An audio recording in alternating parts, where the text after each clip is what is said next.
80,000 کو جوش دلا کر شریعت کے نام پر لا کر ٹکرا دینا یہ آسان کام ہے، لیکن 80,000 سے یہ بیعت لینا کہ پورے شریعت پر عمل کریں گے یہ بہت مشکل ہے۔ یہی تو وجہ ہے ہمارا قافلہ اگر سست گام ہے تو کیوں ہے؟ ہم یہ کہتے ہیں کہ پہلے میدان میں آنے سے پہلے اپنی ذات پر، اپنے گھر میں دین نافذ کرو، پھر باہر نکلو، اپنی معاش اور اپنی معاشرت پر اسلامی شریعت نافذ کرو، پھر باہر آ کر اسلام کا نعرہ لگانے کا تمہیں حق پہنچتا ہے، ورنہ نہیں۔ اگر تمہاری اپنی ذات پر دین نافذ نہیں، چہرے پر 12 بجے ہوئے ہو، اللہ تعالیٰ کے نبی کی سنت کا کہیں آثار دور دور تک نظر نہ آ رہے ہو، روزانہ پھاوڑا چلا رہا ہو آدمی نبی کی سنت کے اوپر شیو کر رہا ہو، اور پھر وہ کہے میں اسلام چاہتا ہوں، بھائی اللہ کے بندے پہلے ذرا یہ کمی پوری کر لے۔ اور اگر تیرے کاروبار میں کوئی حرام شے ہے، تیری معاش میں کوئی حرام شے ہے، کوئی سودی معاملہ کیا، ختم کر اس کو اللہ کے بندے۔ بینک کی سروس کر رہا ہے، چھوڑ اس کو۔ اگر یہ کام کر لو، بے پردگی اختیار کی ہوئی ہے، اللہ نے تو پردہ سکھایا ہے، اللہ کے نبی نے پردہ سکھایا ہے، شریعت اسلامی نے پردہ رکھا ہے، مردوں اور عورتوں کا اختلاط پسند نہیں ہے، اس پر عمل کرو، پھر آنا میدان میں، پھر دوسروں کی غلطی جو ہے بتانا اس کو کہ یہ تم غلط کر رہے ہو، مشرف تم یہ کر رہے ہو، غلط کر رہے ہو، فلاں تم یہ کر رہے ہو، غلط کر رہے ہو، نواز شریف تم یہ کر رہے ہو، غلط کر رہے ہو۔ لیکن یہ ہے کہ اس سے پہلے اپنے اوپر، اسی لیے میں نے آپ کو بتا دیا وہ واقعہ کہ انہوں نے بتایا، بعد میں اور بھی آ گئے ہوں گے انشاءاللہ، مجھے امید ہے، لیکن جب میں ملا تھا تو انہوں نے کہا تھا ابھی صرف 28 آدمیوں نے بیعت کی۔ بہرحال عورتوں کا ایک حق ہے جو حضور نے بیان فرمایا اور قرآن مجید نے بیان کیا، عاشروہن بالمعروف، عورت کا اکرام ہو، بیٹی کی حیثیت سے بھی، بہن کی حیثیت سے بھی، بیوی کی حیثیت سے بھی، اور ماں کی حیثیت سے تو سمجھو کہ جنت جو ہے وہ ماں کے قدموں تلے، الجنت تحت اقدام الامہات، فرمان ہے محمد رسول اللہ صلی اللہ علیہ وسلم کا۔ لہذا اکرام، عورت کا اکرام، عورت کی عزت، بیٹی کی حیثیت سے بھی، بہن کی حیثیت سے بھی، بیوی کی حیثیت سے بھی، اور ماں کی حیثیت سے بھی۔ عاشروہن بالمعروف، اپنی بیویوں کے ساتھ رہو اور بھلے طریقے پر، نیک طریقے پر، اچھے طریقے پر۔ حضور نے یہاں تک فرمایا خیارکم خیارکم لأہلیکم وانا خیرکم لأہلی۔ دیکھو مسلمانوں، اے میرے صحابیوں، تم میں سے بہتر لوگ وہ ہیں جو اپنے گھر والوں کے حق میں بہتر ہیں، نرمی کرتے ہیں۔ عورت کے بارے میں یہ بھی فرمایا، ایک مرتبہ سواری تیز دوڑا رہے تھے جو بھی اونٹ کو لے کے جانے والے تھے، جبکہ ہودج میں کچھ خواتین سوار تھیں۔ حضور نے فرمایا دیکھو نا، یہ نگینے ہیں جو سوار ہیں، ان کو زیادہ دھکے نہ لگواؤ تیز تیز اونٹ چلا کر، ان کے ساتھ نرمی ہو، ان کے ساتھ نیکی کی جائے، ان کے احساسات کا خیال رکھا جائے، ان کے ساتھ زیادتی نہ ہو، مار پیٹ کا کیا سوال، معاذ اللہ ثم معاذ اللہ۔ ان کے ساتھ جو ہے عاشروہن بالمعروف، بھلے طریقے پر گزارا کرو۔ یہاں تک فرمایا ہو سکتا ہے کہ کسی وجہ سے تمہاری بیوی جو ہے تمہاری نگاہوں سے گر جائے، اب آپ کے دل میں اتنی محبت نہیں رہی، لیکن اللہ فرماتا ہے دیکھو ہو سکتا ہے کہ اس میں کوئی پہلو ایسا ہو، تلاش کرو، کوئی پہلو ایسا ہو بہتری کا کہ جس کی وجہ سے تلاش کر کے اس کو اپنی نگاہوں میں مرکوز کر لو، تاکہ اس کے تمہارے دل میں اس کے لیے محبت دوبارہ اثر نہ ہو۔ اس پہلو کی وجہ سے جو تمہاری نگاہ سے اوجھل تھا، وہ اچھائی اس میں ہے، سیرت کی اچھائی ہے۔ صورت بہت اچھی نہیں ہے، اللہ نے سیرت اچھی دے دی ہے۔ جو کچھ دیا، جو اچھائی ہے، جو بھلائی ہے، اس کو تلاش کرو اور نگاہ کو وہاں پر جماؤ تاکہ تم ان کے ساتھ اچھا سلوک کر سکو۔ اس سے آگے آئیے، معاشی میدان ہے سب سے زیادہ سخت اور سب سے زیادہ کٹھن اور سب سے زیادہ ظالمانہ نظام۔ اس میں سب سے بڑا ظلم جو ہمارے پاکستان میں ہے وہ یہ زمینداری، غیر حاضر زمینداری، اور یہ جاگیرداری۔ محنت کرے کسان مزدور ہاری، عیش کرے جاگیردار زمیندار، یہ اس سے بڑا ظلم اور کوئی نہیں ہو سکتا۔ اور چونکہ ہماری معیشت بنیادی طور پر زرعی معیشت ہے، ہمارا تو زیادہ تر جو آبادی کا طبقہ ہے وہ کاشتکار ہے، لہذا سب سے بڑا ظلم جو ہو رہا ہے وہ در حقیقت یہ زمینداری، غیر حاضر زمینداری اور جاگیرداری۔ اب اس میں سمجھ لیجئے اس بات کو اچھی طرح، کتنا بڑا ظلم ہے۔ ایک شخص خود شہر میں رہ رہا ہے، لاہور میں، ساری سہولتیں اسے حاصل ہیں، کتنی سہولت ہوتی ہے، ٹوٹی کھولی اور پانی آ رہا ہے، دیہات میں جا کے بیچارے کاشتکار کو وہاں ہو سکتا ہے کہیں سے دور سے پانی کھینچ کر لانا پڑتا ہو کسی کنویں سے. کہاں اسے یہ سہولت ہے کہ ٹوٹی کا کان مروڑا اور پانی حاضر. کہاں یہ سہولت ہے کہ بجلی کا بٹن اوپر سے نیچے کیا اور مکہ روشن ہو گیا. یہ ساری سہولتیں بھی لے رہا ہے اور وہ تنخواہ بھی لے رہا ہے کوئی یا کوئی کاروبار بھی کر رہا ہے, اور ایک زمین اس کے پاس ہے, فلاں ضلع میں میرا رقبہ ہے, اس رقبے پر جو کاشت کر رہا ہے آ کر اس کی کمائی میں سے, اس کی فصل میں سے آدھا بٹا کر لے جاتا. کیا حق پہنچتا اس کو؟ یہ مزارعت جو ہمارے ہاں جس کو جائز قرار دے دیا گیا, یہ دور ملوکیت میں جائز قرار دیا گیا. بادشاہت جو ہے وہ چلتی تھی جیسے آپ نے کن کھجورا دیکھا ہے, اس کے بہت سی ٹانگیں ہوتی ہیں. کن کھجورے کی کتنے پاؤں ہوتے ہیں؟ سینکڑوں.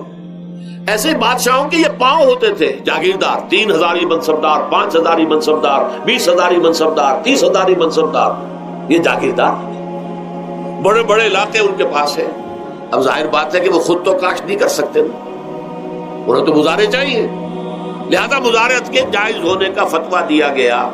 جب اسلام میں بادشاہت آ گئی, ملوکیت آ گئی اور جاگیرداری آ گئی, جو ملوکیت کے پاؤں ہیں وہ کنسلے کی طرح, کن کھجورے کی طرح اس کے پاؤں ہیں, وہ تو جاگیردار ہے.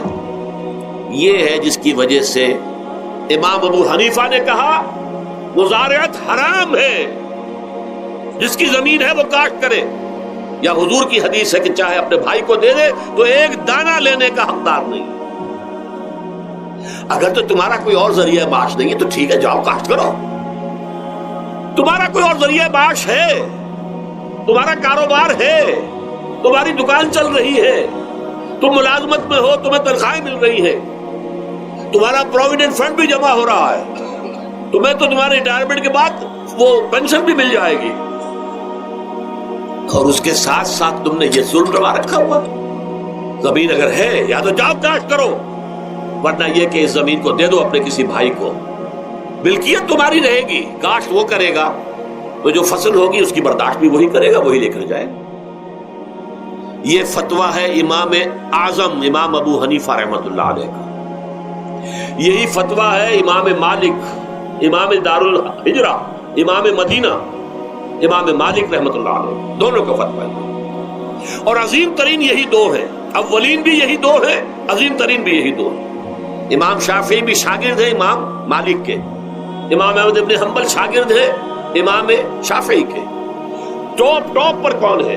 امام ابو حنیفہ, ان کے شاگردوں میں قاضی ابو یوسف اور امام محمد, امام ظفر. ادھر امام مالک, ان کے شاگردوں میں پھر امام شافعی, پھر ان کے شاگرد امام احمد ابن حنبل. ٹاپ پر دونوں یہ کہہ رہے ہیں کہ حرام, مزارعت حرام, جس کی زمین ہے خود کاشت کرے. یہاں یہ ہے کہ خود کاشت نہیں کر سکتا تو اپنے بھائی کو دے دے, بس ٹھیک ہے, اس میں سے کوئی حصہ لینے کا وہ حقدار نہیں ہے. جو محنت کرے, جو خون پسینہ اپنا لگائے, وہی اس سے ساری جو ہے آمدنی اس کو حاصل ہونی چاہیے. یہ مجھے حال ہی میں, یہ آپ کے علم میں ہونا چاہیے, یہ فتویٰ دیا ہے قاضی ابو یوسف اور امام محمد نے, مزارعت حلال ہے, جائز ہے. شرطیں لگائی انہوں نے کہ بیج بھی زمیندار دے, کوئی جانور وغیرہ ہے تو وہ بھی زمیندار کا ہو, اگر کوئی ٹریکٹر ہے تو اس کی بھی پیمنٹ جو ہے زمیندار کرے. یہ ہے شرطیں, یعنی اس کا کوشش کی ہے کہ اس جاگیرداری کا ڈنک جو ہے کم ہو جائے, اس مزارعت کے اندر جو مضرت ہے وہ کم ہو جائے.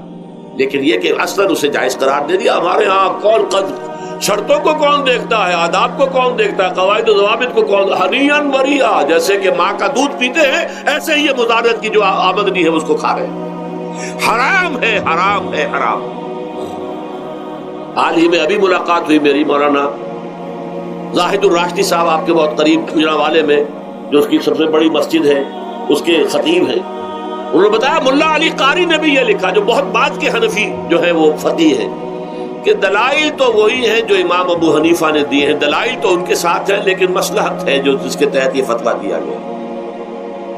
یہاں تک کہ مولانا شبیر احمد عثمانی کے ساتھ دست راست سمجھ لیجئے ظفر احمد عثمانی رحمۃ اللہ علیہما, انہوں نے بھی یہ لکھا ہے کہ دلائل تو امام صاحبی کی رائے کے حق میں جاتے ہیں, لیکن یہ کہ ہمارے ہاں تقلید کا ایسا ایک قلادہ گردنوں میں ڈال لیا گیا ہے چونکہ ہمارے بزرگوں نے فتویٰ دے دیا، قاضی ابو یوسف نے، امام اور قاضی اور امام محمد نے، لہذا فتویٰ تو اسی پر چلے گا۔ میں نے ان سے بات کی ان کا ڈٹ کر، میں نے کہا میدان میں آئیے، نہ کام کیجیے۔ جب تک یہ مزارعت ختم نہیں ہوتی ہے، جب تک جاگیرداری اور زمینداری ختم نہیں ہوتی ہے، اس ملک میں کوئی سیاست صحیح آ ہی نہیں سکتی۔ یہ سیاست تو وڈیروں کا، جاگیرداروں کا، بڑے بڑے زمینداروں کا کھیل ہے۔ یہ آپ نے پتہ نہیں نام سنا ہے کہ نہیں، میوزیکل چیئرز گیم، یہ ہوتا ہے ان کا کھیلنے والوں کا، بہت زیادہ دولت والے جو ہے ان کا کھیل ہے۔ ان کو کام تو کوئی کرنا نہیں ہوتا، جاگیردار ہے، اسے کوئی کام کرنا ہے۔ وہ بیٹھ کر ایک کلب بنا رکھی ہے، یہ پارلیمنٹ کیا کلب ہے، وہاں بیٹھ کے وہ اپنا وقت گزاری کرتے ہیں۔ یہ پوائنٹ آف آرڈر آ گیا ہے، اور یہ جو ہے ہماری حقوق جو ہے، پریولیج موشن آ گئی ہے، وہ کرتے نہیں گفتگو بیٹھ۔ تو یہ جان لیجئے کہ یہ ظلم کس نے کیا ہے؟ یہ خود کرنا ہے، یہ ہم نے اس نظام کو برداشت کیا ہوا ہے۔ جب تک ہم نہیں اٹھیں گے یہ نظام ختم نہیں ہوگا۔ خود کردہ کا علاج خود ہی کرنا ہوگا۔ یہ غلط نظام جو چلا آ رہا ہے، جب تک اس کو ہم بدلیں گے نہیں، اس کو ختم نہیں کریں گے، اس وقت تک یہ ظلم کیسے ختم ہوگا؟ اس سے آگے آئیے، ایک ہے کارخانے دار۔ کارخانے دار کو اور مزدور کو آپ نے چھوڑ دیا کہ باہم طے کریں۔ کارخانے دار کہتا ہے میں تو صاحب آپ کو 15 روپے دوں گا، کام کرنا ہے تو کریں، نہیں کرتے تو نہ کریں۔ آپ نے زیادہ سے زیادہ یہ کیا کہ نہیں، یہ ویج بہت کم ہے، آپ نے ایک یونین بنا لی، کچھ ہڑتال کر دی۔ اچھا ہڑتال کر دی، 10 دن کی ہڑتال کے بعد غریب مزدور کا تو بچہ ہو سکتا ہے بھوکا مرنے لگے، کارخانے دار کی صحت پہ کوئی اثر پڑے گا؟ اس میں لاکھوں ہیں، کروڑوں ہیں، اس کی صحت پر کوئی اثر نہیں پڑتا۔ لہذا یہ ظلم ہے۔ اس ظلم کا علاج کیا ہے؟ اگر یہ ضمانت ریاست کی طرف سے ہو، حکومت کی طرف سے، کہ اگر تمہیں تمہاری مناسب مزدوری نہیں ملتی مت کرو کام، لیکن تمہارے بچے کو بھوکا ہم نہیں مرنے دیں گے، تمہیں سبسسٹنس الاؤنس دیں گے، ان ایمپلائمنٹ الاؤنس دیں گے، ہم زکوٰۃ کا نظام قائم کریں گے جس کے تحت کے انڈر رائٹ کر دیں گے، طے کر دیں گے، لکھ دیں گے کہ ہر شہری کی بنیادی ضروریات کی کفالت ریاست کے ذمے ہے۔ اب اگر ایسا ہے تو ایک آدمی پاؤں جما کر بات کرے گا نا کارخانے دار کے ساتھ، ایک امپلائی جو ہے امپلائر سے بات کرے گا پاؤں جما کر، جناب آپ مجھے تنخواہ کم دے رہے میں کام نہیں کروں گا۔ لیکن اب کیا ہے، جناب آپ مجھے تنخواہ کم دے رہے میں کام نہیں کروں گا، مالک کہتے جاؤ دفعہ ہو جاؤ۔ پھر وہ کیا کہتا ہے، اچھا جی میں اسی تنخواہ پہ کام کروں گا، اس کا تو کوئی فائدہ، اس لیے جائے کہاں وہ؟ مارکیٹ میں تو سرمایہ داروں کا گٹھ جوڑ ہے، انہوں نے کارٹلز بنا رکھے ہیں، وہ تو ظاہر بات ہے کہ وہ ویج نہیں بڑھائیں گے، الا یہ کہ مزدور کی پوزیشن ایسی ہو کہ وہ بھی ڈٹ کر کھڑا ہو جائے۔ اور وہ ڈٹ کر کھڑا کب ہوگا؟ جب اس کو ضمانت ملی ہوئی ہو ریاست کی طرف سے، حکومت کی طرف سے، کہ اگر تمہارے پاس جاب نہیں ہوگا، کام نہیں ہوگا، تمہارے پاس کوئی مزدوری نہیں ہوگی، تو تمہیں اتنا وظیفہ تو ہر مہینے ملتا رہے گا جس سے تم اور تمہارے اہل و عیال جو ہے وہ کم سے کم زندہ رہ سکو، پھر کھڑے ہو کر بات کر سکتا ہے مزدور، پھر صحیح جو ہے ان کے درمیان معاہدہ ہوگا تو وہ منصفانہ ہوگا، عادلانہ ہوگا۔ جب تک یہ نہیں ہے، اور یہ نظام کیسے ہوگا جب تک کہ زکوٰۃ کا نظام قائم نہ کیا جائے۔ اب زکوٰۃ کا بھی ایک نظام تو وہ تھا جو بدنام کرنے کے لیے زکوٰۃ کو ضیاء الحق صاحب نے نافذ کیا، وہ تو بدنامی ہے، وہ تو سود کا کمیشن ہے، کہ سود میں آپ کو اگر 6% ملتا تھا تو 2.5% انہوں نے کاٹ لیا، 4.5-3.5% آپ کو دے دیے، تو سود میں سے حصہ لے لیا ہے۔ سود کو حرام کریں اور زکوٰۃ پورے مال پر، سارے تجارتی اموال پر مال زکوٰۃ لے۔ آپ کی دکان میں جناب 10 لاکھ کا مال پڑا ہوا ہے، 2.5% کے حساب سے دے دیجئے، کتنا من اکاؤنٹ آپ کر لیجئے گا۔ کوئی ایک ہے اسٹاکسٹ، آپ کے گودام میں اتنا اسٹاک پڑا ہوا ہے، اتنی مالیت کا 2.5% دیجئے، تمہاری اتنی بھیڑیں بکریاں ہیں، اتنی بھیڑیں اتنی بکریاں نکال دو۔ جب تک کہ تمام اموال میں سے زکوٰۃ نہ لیجیے، یہ کیا کہ بینک کے اندر جو جمع ہے اس پر سے زکوٰۃ کاٹ لی، انا للہ و انا الیہ راجعون، نام اس کا زکوٰۃ رکھا ہے، اور خیرات کا ایک نظام بنا دیا، کچھ خیرات اور کچھ سیاسی جو ہے اپنا ہتھ کنڈا، کہ ان کے ناظمین زکوٰۃ جو بن رہے ہیں اور زکوٰۃ کونسلیں بن رہی ہیں، وہ سب کون ہیں؟ جو ہمارے سیاسی طور پر ہمارے ساتھی ہیں, ہمارے ورکرز ہیں, اور پھر جتنے غبن ہوئے ہیں اور جتنا اس نے مس اپروپریشن سب کو معلوم ہے. ہمارے معاشرے میں آخر اگر حکومت کے جتنے محاصل ہیں وہ غبن ہوتے ہیں تو زکوٰۃ کا کیوں نہیں غبن ہوگا؟ زکوٰۃ کو آسمان سے اتری ہے, بلکہ زکوٰۃ میں سے غبن کرنا تو آسان ہے, اس لیے کہ سود میں سے کاٹا ہوا ہے. اس میں تو انسان جو ہے وہ برا بھی محسوس نہیں کرے گا کہ یہ تو سود ہے, لعنت ہے, اگر اس کو میں نے کچھ ہضم کر لیا تو کیا ہو گیا. جب تک کہ یہ دو نظام نہیں آئیں گے, اور تیسرے یہ کہ سود کے ذریعے سے جب تک کہ یہ ظلم, سود کا نتیجہ کیا نکلتا ہے؟ اصل میں ہمارے عام آدمی سمجھتے ہیں سود کہ اچھا ہے جی, کیا ہے, ایک آدمی نے پیسے جمع کرائے ہیں, اب اسے ہر مہینے اتنا پیسہ مل رہا ہے. عام آدمی بھی ہمارے ہاں یہ جو پٹھانوں والا سود ہے, یہ جو سود خور گاؤں میں بیٹھے ہوئے ہیں جو بہت بڑی شرح کے اوپر سود دیتے ہیں اور خون چوس جاتے ہیں لوگوں کا, اور ان کے کسی طریقے سے قرضے ختم, ان کو تو سبھی برا کہتے ہیں. کوئی ایک آدمی بھی آپ کو نہیں ملے گا کہ جن کے لیے کلمہ خیر کہے, ان کے لیے کسی نرمی کا یا ان کے لیے کسی بھی آسانی کا کوئی مطالبہ کرے. البتہ یہ جو بڑا سود ہے, بینک کا سود, کاروباری سود, اس کی شناخت لوگوں پر واضح نہیں ہے. یہ ایک بہت بڑے پیمانے پر یہ برائی جو ہے آپ کو انڈیویجول پر نہیں نظر آ رہی. انڈیویجول تو بظاہر سمجھتا ہے ایک فرد, بھائی ٹھیک ہے, میں جو دکان کے لیے مجھے قرض چاہیے تھا, مجھے قرض مل گیا, میں اپنا کاروبار کر رہا ہوں, تو میں جو کمائی کر رہا ہوں اس میں سے بینک کو بھی حصہ دے رہا ہوں اپنا, اس کا سود کا. اس میں کیا خرابی ہو گئی؟ اس کی خرابی سمجھ میں آتی جب آپ کو معلوم ہو اسی سود کے ذریعے سے دنیا میں اس وقت ایک چھوٹی سی اقلیت ہے, کل 1 کروڑ یا 1.25 کروڑ یہودی, اور پوری دنیا کی دولت کے اوپر قابض ہو کر بیٹھ گئے. یہ سارا وہ بینکنگ نظام جو یہودیوں نے بنایا, یہ IMF ورلڈ بینک جس کے ہم اس وقت غلام بن کر رہ گئے.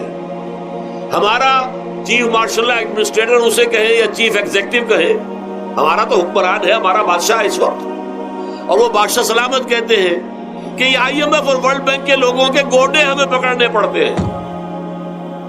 گوڈے گٹے کیوں؟ ہم غلام ہیں ان کے, اور ہم جکڑے ہوئے اس سود کے اندر. پوری دنیا کو یہودی سود خوروں نے در حقیقت اپنے شکنجے میں جو جکڑا ہے, جس طریقے سے کہ ان کو اپنے اندر ایک اپنے پورے ہتھ کنڈوں کے اندر جو باندھ کے رکھ دیا ہے, یہ سود کے ذریعے سے. اور اس کا نتیجہ کیا نکلتا ہے؟ دیکھیے, امریکہ میں کہتے بڑی جمہوریت ہے, لوگ ووٹ دیتے ہیں, لیکن حقیقت اگر لوگ جانتے ہوں کہ دیوے استبداد جمہوری قبا میں پائے کو, تو سمجھتا ہے یہ آزادی کی ہے نیلم پری. ہم نے خود شاہی کو پہنایا ہے جمہوری لباس, جب ذرا آدم ہوا ہے خود شناس و خود نگر. اب امریکہ میں اصل میں کیا ہے؟ امریکہ میں کیپٹلسٹ کا نظام ہے. یہ حکومت کس کی ہے؟ سرمایہ داروں کی ہے. جو کروڑ پتی نہ ہو وہ الیکشن نہیں لڑ سکتا, اور کروڑ پتی جو ہے اپنے پیسے کی بدولت وہ صحافیوں کو خرید لے گا, ٹیلی ویژن چینلز خرید لے گا, وہ لوگوں کے ذہنوں پر چھا جائے گا, آ جائے. یہ گورنمنٹ آف دی کیپٹلسٹ ہے, ناٹ عوام. یہ دھوکہ ہے, فریب ہے سرمایہ داروں کا. وہاں وہ جاگیردار اس طرح کے نہیں ہے, سرمایہ دار ہیں. وہاں جاگیرداری کی وہ حیثیت نہیں رہی, اس لیے کہ ان کے تحت آدمی نہیں ہوتے. وہ تو اگر بڑے بڑے رینچ ہیں, بڑے بڑے اگر فارم ہیں, تو وہاں بھی آپ کو معلوم ہے کہ چونکہ مشینوں کے ذریعے سے بوائی بھی ہو رہی ہے اور ہل بھی چل رہا ہے مشینوں سے, بوائی بھی مشینوں سے, کٹائی بھی مشینوں سے, تو زیادہ انسان کی ضرورت ہی نہیں رہی. لہذا وہ سیاسی نظام وہ نہیں ہے جو یہاں کا ہے, لیکن وہ زمیندار بھی وہاں کا کیپٹلسٹ ہے, نظام کیپٹلسٹ کا. تو در حقیقت یہ ڈیموکریسی جو ہے, اس سے جو کہتے ہیں government of the people by for the people, نہیں, گورنمنٹ آف دی کیپٹلسٹ, سرمایہ دار کی حکومت ہے. اور سرمایہ دار جو ہے اس نے اپنی کلب بنائی ہوئی ہے, بیٹھا ہے, پارلیمنٹ ہے, یہ کانگریس ہے, یہ سینٹ ہے, یہ سرمایہ داروں کی کلب ہے. باقی عوام کے لیے وہاں کیا ہے؟ واقعہ یہ ہے کہ عام آدمی امریکہ کا بھی یہ ضرور ہے کہ بنیادی ضرورتیں محنت کر کے, خون پسینہ ایک کر کے اپنی وہ حاصل کر لیتا ہے, لیکن بہت نچلی سطح پر ہے. عام آدمی وہاں بھی بہت نچلی سطح پر ہے. اور ایسے لوگ ہیں معدود گنتی والے جو 40 50 بلین کا ایک چیک لکھ سکتے ہیں, وہ سب یہودی ہیں. House of Rothschilds, house of Goldsmiths, یہ سٹی بینک جو یہاں بھی آ گیا ہے اپنی ساری گندگیاں پھیلانے کے لیے, سٹی ہاؤسز اور سٹی کار, یہ کیا ہے؟ یہ جکڑ لینا ہے آپ کو. آپ کو ذرا سا دھوکہ دیا، جاؤ جی لے لیجیے، کوٹھی لے لیجیے، ہم آپ کو قرض دیتے ہیں۔ آپ پھول گئے، اتنی بڑی کوٹھی کا میں مالک ہو گیا۔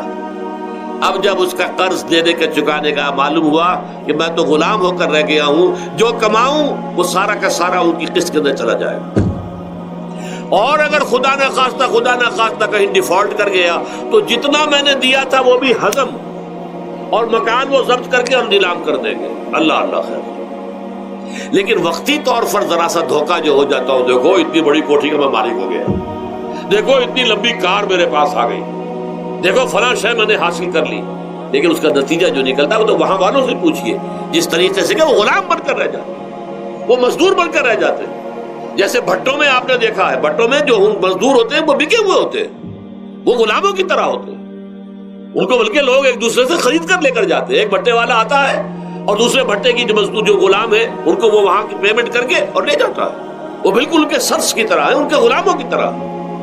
یہ ساری جو میں نے آپ کے سامنے گنوائی ہے، یہ در حقیقت نوع انسانی کو جو تقسیم کیا گیا، انگریزی میں آپ کہتے ہیں ہیو اور ہیو ناٹس، قرآن نے اس کے لیے کیا لفظ استعمال کیا؟ محرومین اور مترفین، اور ان مترفین کی وجہ سے اللہ کا عذاب آتا رہا دنیا میں۔ ان کے گلچھرے، ابھی بسنت منائی، کس نے منائی؟ یہ لکھپتی کروڑ پتی ہیں، انہوں نے عیش کیے ہیں، راتوں کو نیند حرام کی ہے لوگوں کی، یہ بسنت منا رہے ہیں۔ کیا ہو رہا ہے؟ در حقیقت یہ وہی ہے مترفین۔ سورہ بنی اسرائیل میں فرمایا جب ہم یہ فیصلہ کر لیتے ہیں وَإِذَا أَرَدْنَا أَن نُهْلِكَ قَرْيَةً أَمَرْنَا مُتْرَفِيهَا فَفَسَقُوا فِيهَا فَحَقَّ عَلَيْهَا الْقَوْلُ فَدَمَّرْنَاهَا تَدْمِيرًا۔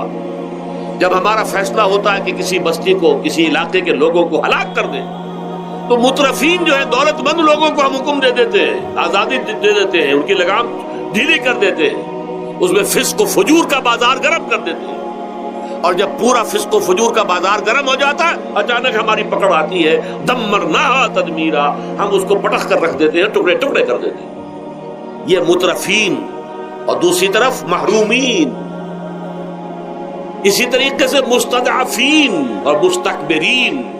ایک طرف مستکبرین ہے، ہاٹی پیپل، جو کہ پارلیمنٹ میں جاتے ہیں، جو جاتے ہیں سینٹ کے اندر بیٹھتے ہیں، جن کا ایک طبقہ ہے، وہ ایک علیحدہ ہی ہے، ان کی سوسائٹی علیحدہ ہے، ان کے تہوار علیحدہ ہے۔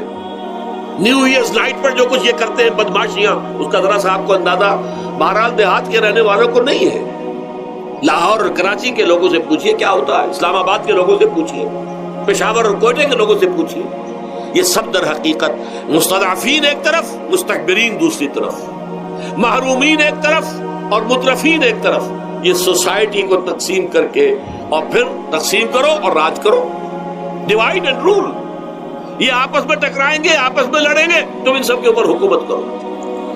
اب ظاہر بات ہے کہ اس کا علاج میں نے عرض کیا تھا نا کہ پہلے قسم کے دکھ تو وہ ہیں جو من جانب اللہ آتے ہیں، اس کا تو سوائے برداشت کے کوئی مادہ نہیں، کوئی اس کا اور ہمارے پاس چارہ نہیں، لیکن برداشت کا حوصلہ بڑھانے کے لیے وہ ساری باتیں ایمان کے ذریعے سے ہمیں ملتی ہیں۔ لیکن یہ جو خود کردہ ہے، اپنے غلط نظام کی وجہ سے جو دکھ ہم نے پھیلا رکھا ہے، جو محرومی پھیلا رکھی ہے، جو بھوک پھیلا رکھی ہے، جو لوگوں پر ظلم کا جو ہے بازار گرم ہو رہا ہے، چاہے وہ سماجی سطح پر ہے، گھروں میں ہے، چاہے بازاروں میں ہے، چاہے مارکیٹوں میں ہے، چاہے کھیتوں میں ہے، چاہے کارخانوں میں ہے، یہ سب ہمارے غلط نظام کا نتیجہ ہے، یہ اللہ کی طرف سے نہیں ہے۔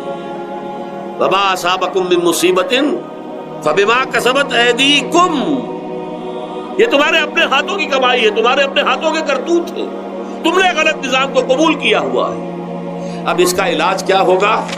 اب علاج ایسے ہوگا جد و جہد کے ذریعے سے اس نظام کو ختم کیا جائے۔ اس لیے کہ یہ تو میں نے آپ کے سامنے بیماری کا بیان کر دیا ہے، علاج کیا ہے انشاءاللہ اس کے بارے میں گفتگو جو ہے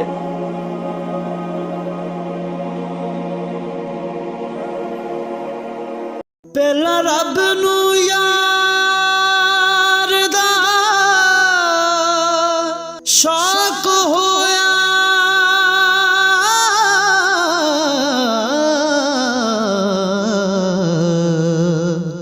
نبی پاک دا کرن جمال مائیں آیا وہی لے کے ہویا ترت حاضر تے لیا یار نے یار نو پھال مائیں